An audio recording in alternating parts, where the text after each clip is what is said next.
আজকের পর থেকে আমি আর সেখানে যাব না। আজকের পর থেকে আর তোমার আসার দরকার নেই। আজকের পর থেকে তোমাকে রোজ ইংরাজি প্র্যাকটিস করতে হবে। এই ধরনের সেন্টেন্সগুলো আমরা আমাদের ডে টু ডে লাইফে নিয়মিত ব্যবহার করে থাকি। বাট আজকে আমরা শিখব ইংরেজিতে কিভাবে এই টাইপের সেন্টেন্সগুলো বলতে হয়। এই ধরনের সেন্টেন্সগুলোতে একটা জিনিস কমন আমরা দেখলাম, সেটা হলো আজকের পর থেকে। আজকের পর থেকে কথাটার ইংরাজি হলো from today onwards. From today onwards মানে হলো আজকের পর থেকে। এই টাইপের সেন্টেন্সগুলো বলতে হলে আমাদের যে স্ট্রাকচারটার প্রয়োজন সেটা হলো from today onwards plus sentence. Sentence আমরা যে কোনো টেন্সেই বলতে পারি।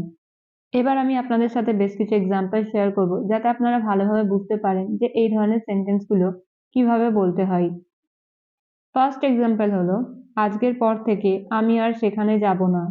এটার ইংরাজি হবে from today onwards I will not go there. From today onwards, I will not go there. আজকের পর থেকে আর তোমার আসার দরকার নেই। এটার ইংরেজি হবে From today onwards, you don't need to come. From today onwards, you don't need to come. আজকের পর থেকে তোমাকে রোজ ইংরেজি প্র্যাকটিস করতে হবে। এটার ইংরেজি হবে From today onwards, you have to practice English.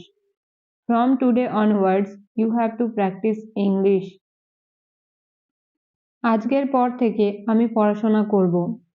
From today onwards, I will study. From today onwards, I will study. আজকের পর থেকে আমার সাথে আর কথা বলবে না।